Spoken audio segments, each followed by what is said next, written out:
तुझ्या म्हाताऱ्याला खेळायला खुरकुळा घे दादा. काय झालं दादा? काय करते तू? सुया घे पोत घे. कार्यक्रम काय चालला? तू म्हणते काय? भाऊ मी काय चोरी करते? गडा टाकते मला सामान निघते महान माझ्या लेकराचं पोट भरते. भाऊ तुला काही घ्यायचं का दादा? नाही नाही. तुला काही घ्यायचं का भाऊ? असं काय बोलतो दादा? अरे पैसे नको देऊ. पैसा अर्धी चोकड भाकर दे महान माझ्या लेकराचं पोट भरण तुला आशीर्वाद लागत दे दादा. काही तर घे. काहीच घेत नाही. बरं मी काय म्हणतो? फुकटा दे का? फुकटार बरं द्या ना तू. ते म्हणते तर दादा इकडचं असलं तर घे ना कोणी आणि फुकटचं असते तर बापले कोणी. पण फुकटा सांगते पण काय सांगते जरा ध्यान देऊन ऐक बरं का दादा. आणि तुला काय वाटलं भाऊ? अरे मी काही या ठिकाणी सुया पोता पिना काय कचका विचका विकायला नाही आले. अरे माझे हे शिक्षक बांधव माझ्या या शिक्षक भगिनी यांच्या न्याय हक्काच्या लढाईसाठी या लढाईत सामील होण्यासाठी या ठिकाणी आले. अरे दादा आता तरी मी तर म्हणते या ठिकाणी बसले सगळ्याला हात जोडून विनंती करते. पण जे या मोबाईल वरती घरी पाहत असाल अरे दादा हो तुम्ही जरा ध्यान धरा. या ठिकाणी आपली ढोलकी वाजवणं बंद केली उद्या आपलं जगणं सुद्धा बंद करेल. म्हणून म्हणतो बहुसंख्येनं जास्तीत जास्त संख्येनं या ठिकाणी शिक्षकांना यायला पाहिजे. बरोबर आहे की दादा? बरोबर. अरे भारुडातून मी हेच सांगते माझ्या शिक्षकाचं काय जगणं असतं. अरे केवढी मोठी शोकांतिका आहे दादा. अरे देशाचं भविष्य घडवण्याचं काम तुमच्या हातात आहे. देशाचं भविष्य घडवण्याचं काम शिक्षकाच्या हातात आहे. पण आज काय होत चाललंय शिक्षकाचं भविष्यच अंधारात आहे. पण हे कशामुळे होतं? जोपर्यंत आपण एकजुटीनं जास्तीत जास्त संख्येने हा लढा या ठिकाणी देत नाही तोपर्यंत या सरकार मायबापाला सुद्धा जाग घेत नाही. म्हणून म्हणते दादा जी खरी असेल ना त्यांनी सर्वांनी जास्तीत जास्त संख्येने या मैदानावर यायला पाहिजे. बरोबर आहे की दादा? पण मी काय सांगते जरा ध्यान देऊन ऐक बर का दादा. घे केसारी पाणी घे मैना काळी पोत मनी घे. पाणी घे मैना काळी पोत मनी घे. अगं शांता घे कांता घे. शांता घे कांता घे. हिमल घे कमल घे. हिमल घे कमल घे. केसारी पाणी घे मैना काळी पोत मनी घे. केसारी पाणी घे मैना काळी पोत मनी घे. वंजळाभर तू तांदूळ दे. वंजळाभर तू तांदूळ दे. तुझ्या बाळाला जायचं काजळ घे. बाळाला जायचं काजळ घे. काय झालं दादा? काय म्हणतो तू? तुझ्या बाळाला जायचं काजळ घे. बरोबर आहे दादा. आजकाल कोण काजळ फिजळ आजकाल कोण काजळ फिजळ वापरतात भाऊ? अरे पण आजकाल कोण काजळ फिजळ वापरत नाही. पण आपल्या भारुडात तसं काही म्हणता येत नाही म्हणून सोप्या भाषेत म्हणावं लागतं दादा. तुला जे लागेल ते घे भाऊ. माझ्याजवळ संध आहे माझ्याजवळ बारा पलस आहे माझ्याजवळ बारा पलस आहे माझ्याजवळ फिरून लावली आहे दादा. पण मला सांग दादा परमेश्वरानं भगवंतानं सुंदर असा देह दिला सुंदर असा चेहरा दिला त्याच्यावर किती फिरून लावली तर चेहरा गोरा होतो का? गोर गोर मुकड काय मास्तर काय जोमात आले बाप्पा. अरे हात जोम पाहिजे हात जोम पाहिजे. आमच्या शिक्षकांच्या न्याय हक्काच्या लढाईसाठी हात जोम पाहिजे. भारुडात कुठून आला चष्मान फिस्मा? अरे पण हे चष्मान फिस्मा जर सांगितले नाही ना तर आजकाल या भारुडाला कोणी बसणार नाही. सुंदर असा देह दिला सुंदर असा चेहरा दिला पण आपल्या भारुडात तसं काही म्हणता येत नाही म्हणून सोप्या भाषेत म्हणावं लागतं दादा. तुझ्या बाळाला जॉन्सन पावडर घे. बाळाला जॉन्सन पावडर घे. वंजळाभर तू तांदूळ दे. तुझ्या बाळाला जॉन्सन पावडर घे आणि घे ग आणि माया सोन्याची लेकराला खेळायला कुडकुळ घेऊन जा. घे केसारी पाणी घे मैना काळी पोत मनी घे. केसारी पाणी घे मैना काळी पोत मनी घे. दाताचं दातवण घ्या ग कुणी. दाताचं दातवण घ्या ग कुणी. काय झालं दादा? आजकाल कोण दातवण फितवून वापरतं? बरोबर आहे दादा. आजकाल कोण दातवण फितवून वापरतं भाऊ? अरे पण ते समोर बसलेले जुन्या शिक्षकांना विचार पूर्वीच्या बाया कशा लिंबाच्या काडीनं आणि दारशिन्यानं दात घासायच्या. दात स्वच्छ निघायचे ना सर. पण आजकालच्या पोट्यानं 2-2 तास जरी ब्रश केला तरी त्याचे दात निघत नाही. कारण आजकालचं पोरग काय म्हणतं भाऊ? गुटखा खात दादा, गुटखा खात. केवढी मोठी शोकांतिका आहे. अरे एकीकडे देशाचा पंतप्रधान हातात झाडू घेऊन स्वच्छता मोहीम राबवतोय आणि आजकालचं तरुण पोट्ट तंबाखू खाऊन नको त्या ठिकाणी पिचकाऱ्या टाकतंय. अरे केवढी मोठी शोकांतिका आहे देशामध्ये चालली. हा पण आपल्या भारुडाच्या माध्यमातून आजकालचा तरुण हा व्यसनाधीन होत चाललाय. हा आणि व्यसनाला काय झालं, पूर्वीचे वडीलधारी मंडळी जी निर्व्यसनी राहायची त्यांच्या तब्येती अशा बमाटाच्या राहायच्या, पण आजकालचं पोट्ट व्यसन करायला लागलं म्हणून त्यांच्या तब्येती कशा झाल्या दादा, हातपाय काढून ढेरी आली पुढी. पण आपल्या भारुडात तसं काही म्हणता येत नाही म्हणून सोप्या भाषेत म्हणावं लागतं दादा. दाताचं दात म्हण घ्या ग कुणी, दाताचं दात म्हण घ्या ग कुणी, आणि कुंकू घ्या कुणी काळा मणी, कुंकू घ्या कुणी काळा मणी. काय झालं दादा, आजकाल कोण कुंकू पिंकू वापरताय? बरोबर आहे दादा, कुंकाचं नाव काढत मॅडमला हसू चाललं. बरोबर आहे ना भाऊ, आजकाल पण कुंकू फिंकू वापरतं. अरे पण इथे बसलेले तुम्ही समाजाचा आरसा, शिक्षक म्हणजे समाजाचा आरसा. तुम्ही सगळ्यांना माहितीये पूर्वीच्या बाया कशा माझ्या कपाळाला मोठं कुंकू तेवढं कुंकू लावायचं दादा. त्यांचा समज होता जेवढं कपाळाचं कुंकू मोठं तेवढं नवऱ्याचं आयुष्य राहत होतं. आणि आजकालच्या पोरी काय लावणं शिकले ना भाऊ, ते टिकली का फिकली ते म्हणते तर दादा, टिकली तर टिकली नाही तर हुकली. हुंकावाल्या गेल्या त्या टिकली वाल्या आल्या, बाथरूम मधल्या भिंती साऱ्या सुवासिनी झाल्या.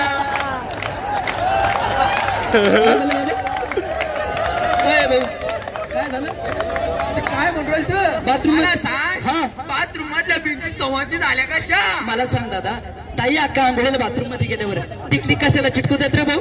तळाला नवरा का पिस्तळाला चिटकाची बसते का? पण आपल्या भरण्यात तसं काही म्हणता येत नाही म्हणून सोप्या भाषेत म्हणावं लागतं दादा.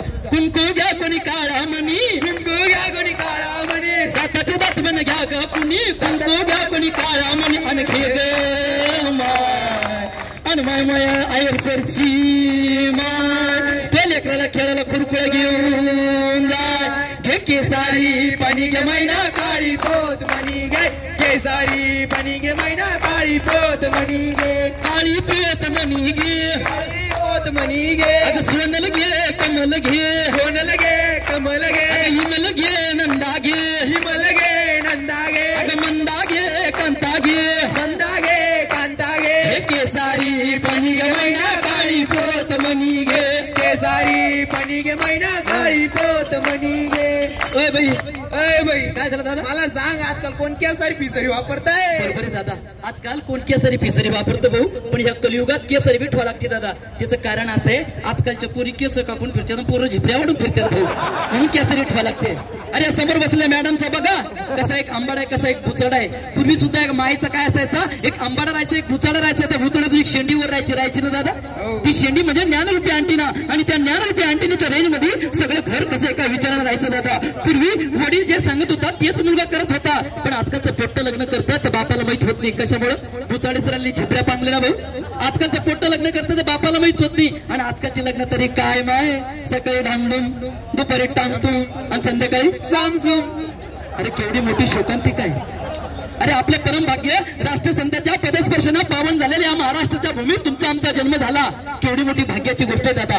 अरे वयाच्या 16व्या वर्षी स्वामी विवेकानंदांनी भारत भ्रमण केलं. अरे वयाच्या 16व्या वर्षी छत्रपती शिवाजी महाराजांनी स्वराज्याची स्थापना केली. अरे वयाच्या 16व्या वर्षी माझ्या ज्ञानेश्वरांनी ज्ञानोबांनी ज्ञानेश्वरी सांगितली. आणि आजकाल 16 वर्षाच्या आवल्यात काय म्हणते भाऊ, 16व्या वरीस धोक्याचं गे, 16व्या वरीस धोक्याचं, 16व्या वरीस धोक्याचं गे, 16व्या वरीस धोक्याचं. माझे गाडगे बाबा काय म्हणायचे, 16 वर्ष धोक्याचं नसून 16व्या वरीस शिकायचं ग, 16व्या वरीस शिकायचं, 16व्या वरीस शिकायचं ग, 16व्या वरीस शिकायचं, शिकून डॉक्टर व्हायचं, शिकून डॉक्टर व्हायचं, आणि शिकून मास्तर व्हायचं, शिकून मास्तर व्हायचं, 16व्या वरीस शिकायचं ग, 16व्या वरीस शिकायचं, 16व्या वरीस शिकायचं ग, 16व्या वरीस शिकायचं.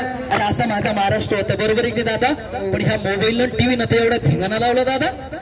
या मोबाईलचे चांगले वापर देखील आणि वाईट वापर देखील आहे. या मोबाईलचं एक तरुण पिढीला एक व्यसन करून, व्यसनच म्हणता येईल ना मॅडम, व्यसन. या तरुण पिढीनं काय केलं, आणि ह्या मोबाईलला फक्त शहरी भागातली पोरं बिघडलेली असं मॅडम, आमच्या ग्रामीण भागातलं पोट्ट बी काही ध्यानावर राहिलं नाही. ते कोणतं हिंदी गाणं ना दादा, ते पोरांना शहरी भागातल्या पोरांना हिंदीत म्हणलं कोणतं गाणं ना भाऊ, ते दिल जब जब तुझे को पुकारे मैं दौड़ी आऊं नदी किनारे, मुझे साथ में बसा ले, मुझे बाहों में बसा ले, मुझे बोले साथिया तुझे दिल दे दिया, तेरा दिल ले लिया. विषय सांगायचा भाऊ. गुरुजी हे गाणं तर शहरी भागातल्या पोट्ट्यानं हिंदीत म्हणलं, पण आमच्या ग्रामीण भागातल्या पोट्ट्यानं हेच गाणं मराठीतून कसं म्हणलं असेल. तुई माय गेली निंदाला चल ग पोरी धुना धुवाला, तुई माय गेली निंदाला चल ग पोरी धुना धुवाला. पण आपल्या भारुडात तसं काही म्हणता येत नाही, म्हणून सोप्या भाषेत म्हणावं लागतं. घे केसारी बनी गे मैना काळी पोत मनी गे, केसारी बनी गे मैना काळी पोत मनी गे. अगं यमीला तुझ्या कानातलं घे, यमीला तुझ्या कानातलं घे, आणि थमीला तुझ्या नाकातलं घे, यमीला तुझ्या नाकातलं घे. ऐ बाई, काय झालं दादा? आजकाल कुणालाच यमी ठमी नको. मग रे दादा? प्रत्येकाला पाहिजे वंशाचा दिवा. बरोबर आहे दादा. जिकडे पाहावं तिकडे प्रत्येकाला पाहिजे वंशाचा दिवा, वंशाचा दिवा. म्हणून काय होत चाललंय, जिकडे पाहावं तिकडे त्रिगुण हत्या होत चाललीये. आजकालची मुलगी पोटातल्या पोटात मारली जाते का, कशासाठी? तर प्रत्येकाला पाहिजे वंशाचा दिवा. त्रिगुण हत्या काही 2014, 15, 16चा विषय नाही दादा. अरे जेव्हापासून मानवाची निर्मिती झाली, मानवाची उत्पत्ती झाली ना, तेव्हापासून त्रिगुण हत्या केली जाते. अरे या विज्ञान युगात तरी कळतं, सोनोग्राफी केलं म्हणजे पोटात कळतं मुलाचा गर्भ आहे का मुलीचा गर्भ. आणि जर मुलीचा गर्भ असला ना तर गर्भपात केला जातोय. का? म्हणून प्रत्येकाला पाहिजे वंशाचा दिवा. मुलगी कुणालाच नकोय. अरे कुठेतरी कोल्ह्या कुत्र्याची मेलेली आरबका फेकून द्यावी तशी गर्भपात करून मुलींची आरबका फेकून दिली जात. कशासाठी? तर प्रत्येकाला पाहिजे वंशाचा दिवा. अरे पण कळल कधी तुम्हाला, जगण्यासाठी लागते पाणी आणि हवा. मुलगी म्हणजे गुळाचा खडा, मुलगी म्हणजे साखर, घरादारावर असते शेवटी तिच्याच मायची भाकर. अरे आजकालचा शंभर फुट बी बेमीच्या देठापासून वरडून म्हणता जय भवानी जय शिवाजी. जर जिजाबाईंचा जन्म झाला नसता तर शिवबांचं काय अस्तित्व असतं. अरे शिवबा जरी मोठा झाला त्याला घडवले का बाईनं, शिवबा जरी मोठा झाला त्याला घडवले का बाईनं. अख्ख्या स्वराज्याचं स्वप्न शिवबा आधी पाहिलं होतं त्याची जाऊन. का? म्हणून मुली मारतोय आम्ही. का म्हणून मुली मारतोय? वंशाचा दिवा. अरे वंशाचा दिवा म्हातारपणी घालतो कंबाड्यातला, वंशाचा दिवा म्हातारपणी घालतो कंबाड्यातला. पण त्या ठिकाणी माया करायला लागते शेवटी पोरीची जात रे, शेवटी पोरीची जात. मुलगा मुलगी समान आहे दादा, समान जगण्याचा हक्क द्या, समान शिक्षणाचा हक्क द्या. पण आजकाल काय होत चाललंय, वंशाच्या दिव्यापायी मुलगी पोटातल्या पोटात मारल्या जाते. तिच्या न्याय हक्कासाठी लढायला कोणीच नाही. अरे आज जरी गर्भपात केंद्र बंद केली असली तर चोरून का होईना कुठेतरी सोनोग्राफी केली जाते, चाचणी केली जाते. मुलगी पोटातल्या पोटात मारली जाते. कशासाठी? वंशाचा दिवा. वा रे वंशाचा दिवा. अरे मुलगा जसा वंशाचा दिवा होऊ शकतो तशी मुलगी सुद्धा वंशाची पंथी होऊ शकते. पण ती जर घराच्या उंबरठ्यात ठेवली ना, पण ती घरातही उजेड देते आणि अंगणातही उजेड देते. म्हणजेच मुलगी दोन घराचा उद्धार करते, सासरचा आणि माहेरचा. वाईट वाटू नका दादा, न्याय हक्काची लढाई आहे. न्याय हक्काच्या लढाई पाहिजे, आपण ती लढाई लढायला पाहिजे. माझं भारूड विनोदावर घेऊ नका. आपण कशासाठी जमलो इथं? शासन मायबापानं आपलं अनुदान द्यायला पाहिजे. का म्हणून देत नाही अनुदान? पण त्याच्या चुकी जर कुणाची असेल ना तर आपल्या शिक्षक बांधवांची असेल. अरे 60,000च्या वर आपले शिक्षक बांधव आणि आपण इथे कोणत्या संख्येने उपस्थित आहे. का म्हणून आपण येत नाहीये? 20%, 40%, 60% याच्यातच आपलं झालं असं नाहीये. अरे हा शिक्षक आंदोलनाचा लढा कुठेतरी तीव्र व्हायला पाहिजे. जोपर्यंत आपली संख्या इथं जास्तीत जास्त येत नाही ना, तोपर्यंत आपली या ठिकाणी कोणी किंमत सुद्धा करणार नाही. मी घरी बसलेल्या शिक्षकांना हात जोडून विनंती करतो, अरे आपल्या न्याय हक्काच्या लढाईसाठी हा आझाद मैदान आपल्याला गाठायचंय. का म्हणून आपण येत नाही? अरे आरक्षण आमच्या हक्काचं नाही, कुणाच्या बापाचं. एवढंच म्हणून ते जमणार नाही. ते घेतल्याशिवाय आपल्याला स्वस्त बसता येणार नाही आणि ते यायलाच पाहिजे. आपण सर्व बहुसंख्येने या आझाद मैदानावर यायला पाहिजे. आपल्या हक्काची लढाई. अरे अनेक शिक्षकांनी आपले प्राण गमावले रे. उद्या मी असं म्हणत नाही, मी सुद्धा एक विनाअनुदानित शिक्षकाचे. जर उद्या माझं काही बरं वाईट झालं, जसं काही शिक्षकांचं या ठिकाणी झालेलं आहे, त्या जगाचा निरोप घेऊन ते शिक्षक गेलेला आहे. इथं त्या शिक्षका जागी प्रत्येक जण आपण स्वतः त्या जागी बसा. काय अवस्था असेल त्या शिक्षकाची. कोणीतरी 20% असताना आपला जीव गमावला, कोणी 40% असताना आपला जीव गमावला, कुणाला पगारच नसेल त्यांनी आपला जीव गमावला. आता विचार करा त्या मायची, त्या दादाच्या, त्या शिक्षकाच्या लेकराची, त्या मायची काय अवस्था असेल. कुठेतरी मोलमजुरी करून पोट भरावं लागत असेल. मोठ्या शाळेत जाणारं पोरग आज कुठेतरी कोणत्या शाळेत जात असेल. माझा बाप शिक्षक आहे, माझा शिक्षक, मी स्वतः शिक्षक आहे हो, मी स्वतः शिक्षक आहे. माझी परिस्थिती तर सांगितली ना, 6 महिन्यात कोमात राहिलेला माणूस मी, 6 महिन्यात कोमात राहिलेला माणूस मी, 6 महिने कोमात होतो. माझा अपघात झाला होता आणि पगार नसताना ती कंडिशन माझ्यावर काय असेल. आणि वाईट वेळ आली दादा, कोणी कुणाचं नसतं बरं, कोणी कुणाचं नसतं. अरे आपणच आपले आहे, आपणच एकजुटीनं हा लढा दिला पाहिजे. जोपर्यंत आपली बहुसंख्येनं आपण या ठिकाणी येत नाही ना, तोपर्यंत आपली कोणी दखल सुद्धा घेणार नाही. भारुडात सांगासारख्या भरपूर आहे दादा, हा, पण न्याय हक्कासाठी आपण या ठिकाणी यायला पाहिजे.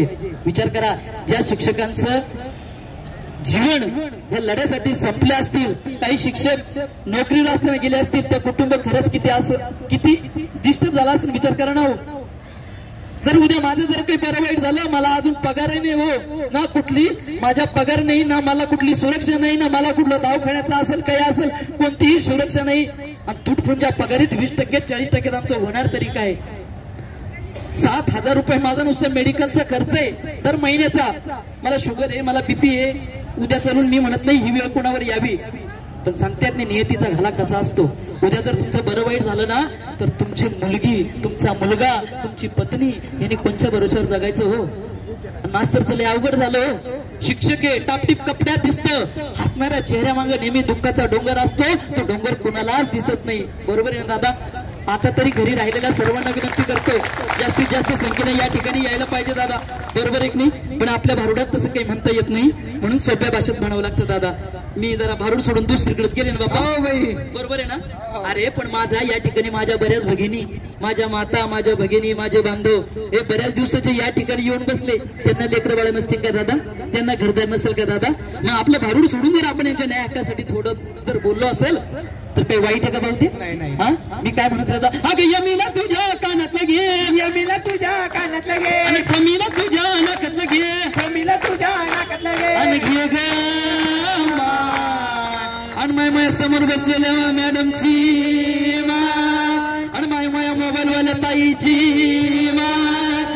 किला बांगड्या पोती घेऊन घे केसारी पाणी गे मैना काळी पोत मनी गे, केसारी पाणी गे मैना काळी पोत मनी गे, अग काळी पोत मनी गे, काळी पोत मनी गे, अग काळी पोत मनी गे, काळी पोत मनी गे, केसारी पाणी गे मैना काळी पोत मनी गे, केसारी पाणी गे मैना काळी पोत मनी गे. बरोबर आहे की दादा.